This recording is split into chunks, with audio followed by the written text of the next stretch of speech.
Hello बच्चों, good morning. आज हमारा टॉपिक क्या है? लास्ट टाइम हमने कौन सा टॉपिक पढ़ा था? Zero order reaction. और ये हमारा कौन सा टॉपिक होने वाला है? First order reaction. तो मुझे पता है कि आपने प्रीवियस वीडियो ज़रूर देखी होगी और ज़रूर आपने उसे देखा होगा, तो उसमें समझ आ गया होगा आपको जीरो ऑर्डर रिएक्शन क्या होती है। अब हम पढ़ने वाले हैं first order reaction. Okay, so first order reaction क्या होती है, इस पर हम डिस्कशन करने से पहले एक चीज देखना चाहते हैं कि जीरो रिएक्शन के एग्जाम्पल क्या है। ओके, तो एग्जाम्पल जो है वो सबसे अच्छा एग्जाम्पल एक तो जो एंजाइम कैटालाइज जो रिएक्शन होती है, ये जीरो रिएक्शन के एग्जाम्पल होता है। उसके अलावा मेटल सरफेस पर जो रिएक्शंस होती है वो सारी रिएक्शन किसमें इंक्लूड होती है? वो सारी रिएक्शन इंक्लूड होती है जीरो ऑर्डर रिएक्शन में।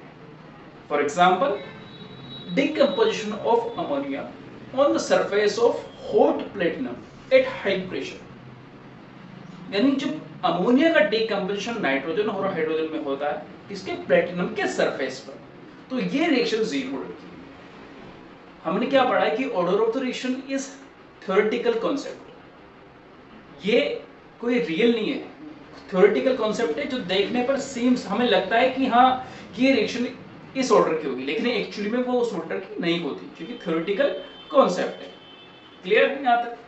तो क्या होता है कि अमोनिया जो है, आपके पास रिएक्शन लिखी हुई है यहाँ पर, देखिए ammonia two ammonia N2 3s2 में ब्रेक हो गया। अब देखने से लग रहा है या तो ये फर्स्ट ऑर्डर या सेकेंड ऑर्डर की रिएक्शन होगी, ठीक है, यही लग रहा है देखने से, पर एक्चुअली में जीरो ऑर्डर की रिएक्शन है। अब जीरो ऑर्डर की रिएक्शन कैसे है, ये चीज हमें पता लगानी है। तो इस चीज को पता करने के लिए हम क्या करते हैं कि इस रिएक्शन को सही तरीके से समझ। क्या होता है कि जब प्लेटिनम सरफेस होता है, बहुत हॉट टेम्परेचर होता है 1173 यानी 1173 केल्विन, कितना ज्यादा टेम्परेचर है। इस टेम्परेचर पर जब अमोनिया गैस जो होती है उसके मॉलिक्यूल जब इसके पास आते हैं तो क्या होता है कि प्लेटिनम जो होता है वो अमोनिया की मॉलिक्यूल के साथ सैचुरेटेड होता है, सैचुरेटेड हो जाता है हाई टेम्परेचर पर, और हाई प्रेशर होता है। तो इस हाई प्रेशर की वजह से अमोनिया जो प्लेटिनम है इसका सरफेस जो अमोनिया की मॉलिक्यूल है उसके साथ सैचुरेटेड हो जाता है, और सैचुरेटेड होने की वजह से क्या होता है कि जो कंसंट्रेशन डिपेंडेंसी जो होती है रेट ऑफ फ्रिक्शन की, वो हो जाती है जीरो। मतलब क्या होता है कि the rate of reaction dependency on the concentration of ammonia is negligible, मतलब अमोनिया की कंसंट्रेशन पर फिर रेट ऑफ रिएक्शन डिपेंड नहीं करता है, तो इसलिए ये जीरो ऑर्डर की रिएक्शन होती है। तो ये हाई प्रेशर पर, अगर प्रेशर लो हुआ तो पूरी तरीके से वो ऑक्यूपाइड नहीं कर पाएगा प्लेटिनम अमोनिया को, और अमोनिया को जब ऑक्यूपाइड नहीं कर पाएगा तो क्या होगा, ये फर्स्ट ऑर्डर की रिएक्शन होगी। किस कंडीशन में? जब प्रेशर लो होगा। तो अब हमारा जो टॉपिक है मेन जिसके लिए हम की वीडियो बना रहे हैं, इस सेकंड टॉपिक के लिए, वो है हमारा फर्स्ट ऑर्डर रिएक्शन। तो हमने क्या देखा कि जब rate of reaction, rate law में क्या होता है कि rate of reaction is directly proportional to the concentration of reactant and power एक एक्सपेरिमेंटल क्वांटिटी होती है, और वही क्या होता है? Order of the reaction. Clear? अब यहां अपन फर्स्ट ऑर्डर की बात कर रहे हैं, तो rate of reaction is directly proportional to the concentration of first power of reactant concentration. यानी यहां देखिए आप, first order reaction, in this type of reaction rate of reaction is directly proportional to first power of concentration of reactant. ये A to B, A हमारा reactant है और B हमारा क्या है? प्रोडक्ट बन गया। अब A से B बन गया तो ये फर्स्ट ऑर्डर की रिएक्शन है, तो इसे हम रेट लॉ में कैसे शो करेंगे? R इज टू K और कंसंट्रेशन ऑफ रिएक्टेंट और इसकी पावर 1 होगी। क्लियर नहीं आते सबको? अब सो क्या होगा कि आप जानते हैं कि रेट ऑफ रिएक्शन हम क्या करते हैं, रेट ऑफ रिएक्शन हम ऐसे भी देख सकते हैं कि रिएक्टेंट के लिए अगर फाइंड करें तो -dA/dt, where A is the concentration of reactant. So ये भी रेट ऑफ रिएक्शन है, ये भी रेट ऑफ रिएक्शन, तो दोनों इक्वल, -dA/dt K। अब ये क्या है? हमारा differential rate law of first order reaction. ठीक है, अब यहां देखिए, this known as differential rate equation. अब हम इस A को इधर लाएंगे और ऐसे सेटअप कर लेंगे इसको।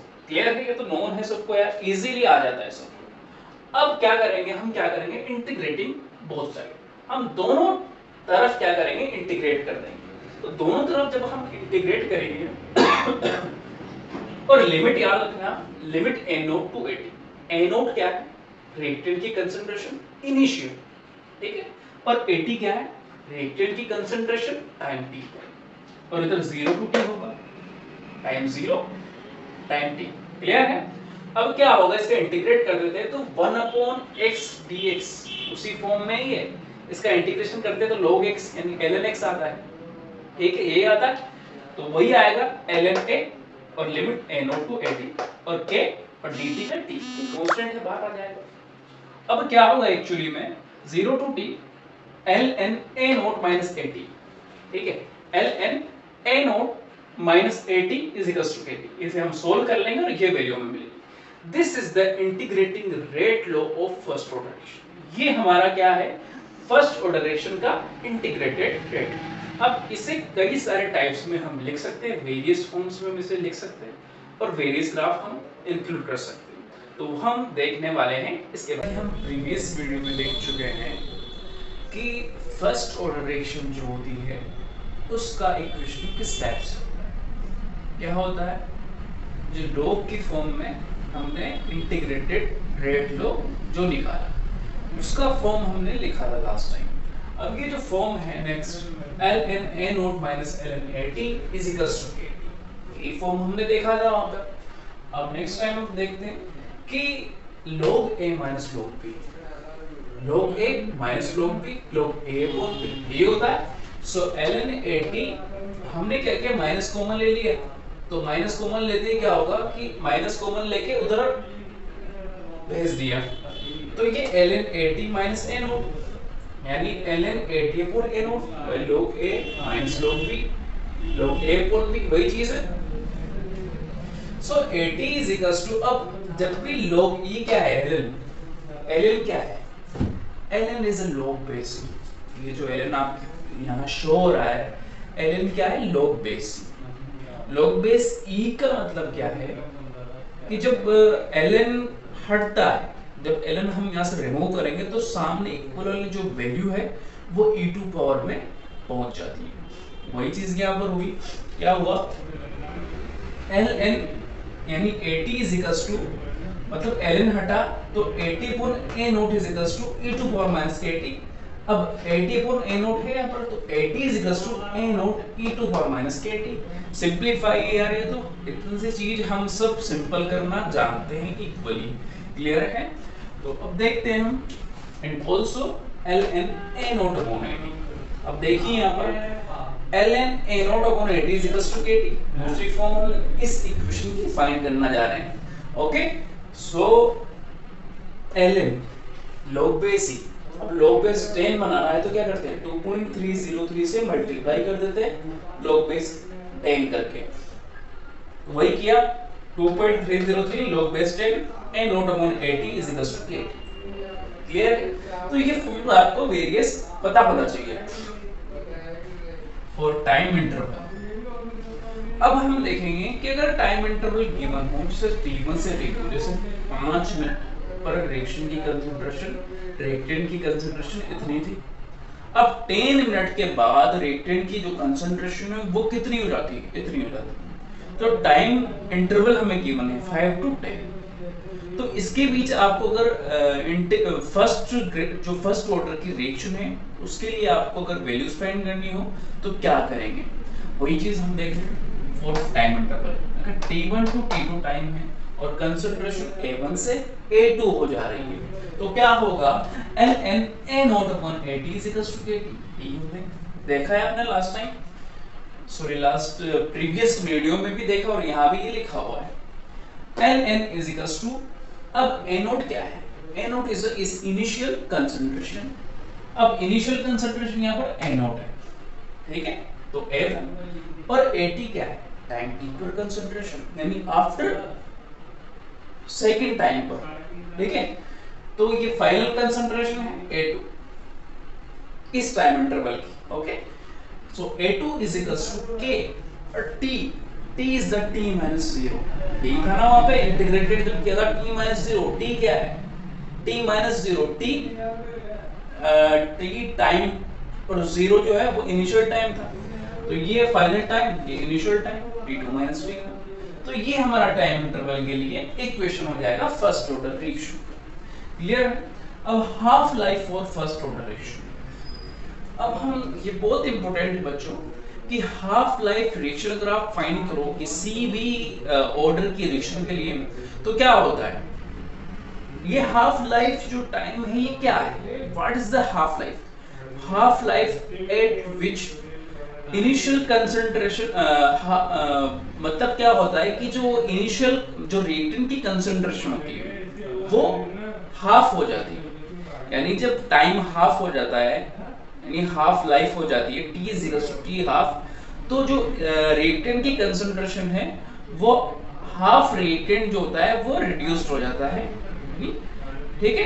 तो हाफ रिएक्टेंट रिड्यूस हो गया, यानी at t is equal to t half, तो 80 टाइम t पर जो रिएक्टेंट कंसंट्रेशन बचेगी वो कितनी बचेगी, इनिशियल के हाफ, हाफ रिड्यूस हो गया तो हाफ बचा, a नॉट अपॉन 2।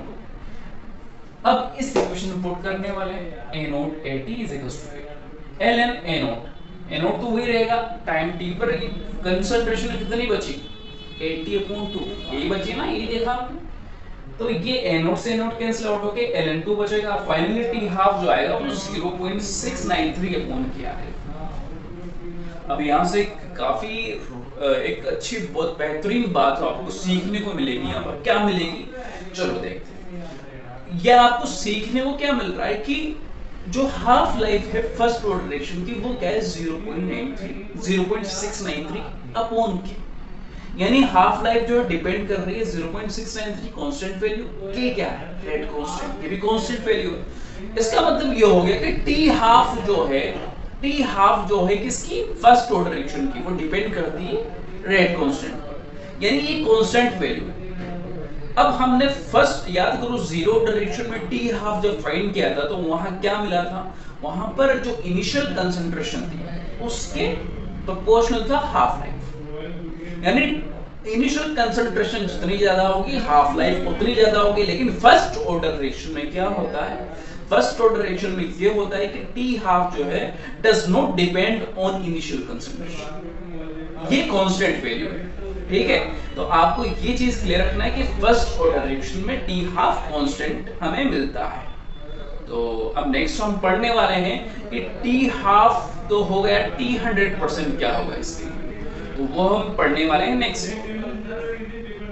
तो जैसा कि हमने अभी लास्ट टाइम क्या पढ़ा, लास्ट टाइम हमने देखा कि फर्स्ट ऑर्डर जो रिएक्शन होती है हमारे, इसकी हाफ लाइफ और उसके जो वेरियस फॉर्म्स है उसके बारे में पढ़ा। अब जो फर्स्ट ऑर्डर की जो रिएक्शन है उसकी हाफ लाइफ हमने देख ली, अब हम निकालने वाले इसका 100%। हमने क्या देखा था, हाफ लाइफ जो है does not depend on initial concentration of the reactant, तो रिएक्टेंट की इनिशियल कंसंट्रेशन पर डज नॉट डिपेंड, यानी डिपेंड नहीं करती।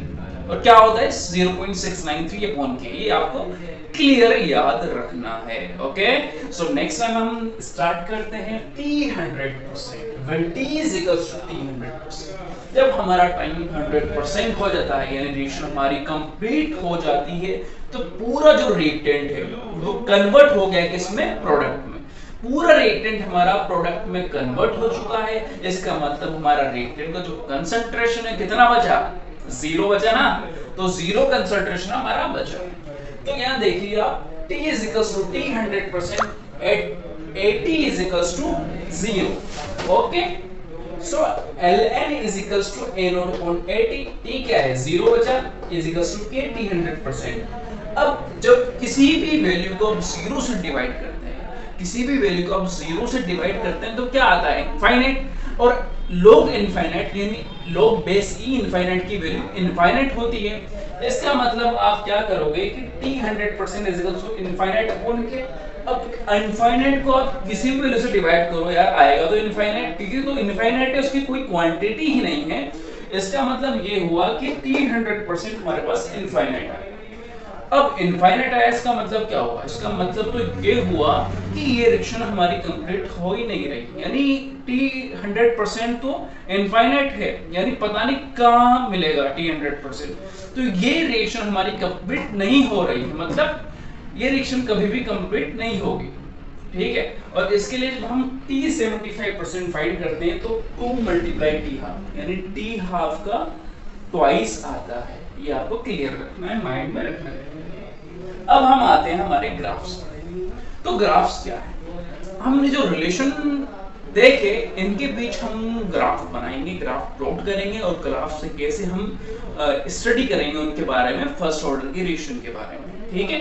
तो ग्राफ है फर्स्ट ln वर्सेस, यानी ln जो हमने रिलेशन की जो एक इक्वेशन देखी थी ln upon a0 is equals to kt। तो यहां से हम देखेंगे कि ln वर्सेस t ग्राफ क्या मिलता है, ठीक है। तो हमने क्या देखा है ln upon a0 minus kt, ठीक है। तो ln is equals to ln a0, ये log a माइनस b हो जाएगा और ये फाइनली कैलकुलेट करने पर ये वैल्यू आ जाएगी। सिंपलीफाई किए हमने पहले भी, इसके पहले हम डिस्कस कर चुके हैं, मैं आपको शो कर चुका हूं ये वैल्यू ln अब ये देखिए किस फॉर्म की वैल्यू है, हमें क्या है ln वर्सेस t के बीच ग्राफ बनाना है। तो ये y c + mx की फॉर्म में है, नहीं है उसी फॉर्म में। और यहाँ देखिए जो स्लोप है वो क्या है, माइनस के।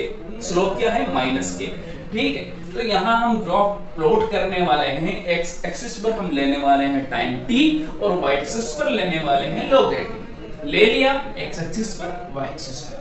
अब ग्राफ क्या है, देखो स्लोप नेगेटिव, स्लोप नेगेटिव और y c + mx, यानी इस टाइप के जो ग्राफ हमें मिलते हैं वो कैसे मिलते हैं, स्ट्रेट लाइन। और स्ट्रेट लाइन तो मिलेगा लेकिन नीचे से ऊपर मिलेगा, ये ऊपर से नीचे मिलेगा, ये पता नहीं है। तो स्लोप हमारा क्या है, नेगेटिव। जब स्लोप नेगेटिव है तो ग्राफ क्या है, डिक्रीज हो रहा नीचे, यानी एक दूसरे की वैल्यू क्या है, एक के इंक्रीज होने से दूसरा डिक्रीज होगा, यानी स्लोप नेगेटिव है तो ऊपर से नीचे मिलेगा, यानी ये स्ट्रेट लाइन मिलेगी। यहाँ स्लोप क्या है, m = -k, क्लियर है। तो ये ग्राफ आपको मिलने वाला है। और यहाँ जो है जहां से ये जो ग्राफ डिक्रीज होगा, यानी इसकी मैक्सिमम वैल्यू ln इंटरसेप्ट, ठीक है, इसे बोलते हैं इंटरसेप्ट। तो ये होगा ln। दूसरा ग्राफ हम फाइंड करने वाले हैं AT वर्सेस। अब हमारी यह जो वैल्यूज है, जो ज्यादातर इक्वेशन है वो ln log AT की फॉर्म में है, लेकिन AT के फॉर्म में कौन सी इक्वेशन लिखी थी, याद करें, मैंने लिखी थी वहां पर इक्वेशन। तो कौन सी वो इक्वेशन थी, वो इक्वेशन थी बच्चों कौन सी, ये वाली AT = a0 e⁻ k, यही थी, क्लियर है। तो ये जो इक्वेशन थी तो y = c - mx, क्लियर है। तो y = c - mx, लाइट चली गई है, कोई दिक्कत नहीं दिख रहा होगा आपको, मुझे लगता है। तो y = c - mx। अब देखिए आप इसका ग्राफ कैसे बनेगा। इसका ग्राफ जो बनने वाला है वो बनने वाला है log AT। देखो इसका ग्राफ जो बनने वाला है इस टाइप से बनता है। ये ग्राफ होता है कौन सा, हाइपरबोला, याद रखना, हाइपरबोला। ये ग्राफ हाइपरबोला होता है किस टाइप से, कि जब y = c e⁻mx, इस टाइप का ग्राफ हाइपरबोला, t एक्सिस पर टाइम और y पर AT। तो ये ग्राफ हमें मिल गया। नेक्स्ट थर्ड है the graph between log AT is equals to log a0 minus kt 2.303। ये तो हमने लिखा है, लेकिन ग्राफ किस किस के बीच है वो मैंने नहीं लिखा, तो वो मैं लिखता हूं graph between log AT versus t, ठीक है, graph between log AT versus t। तो ये है कि जो log AT वर्सेस t की बीच का ग्राफ कैसे मिलेगा। तो हमने ये रिलेशन, ये इक्वेशन फर्स्ट ऑर्डर रिलेशन की देखिए कि log AT = log a0 minus k upon 2.303 kt, ठीक है, ये देखिए हमने।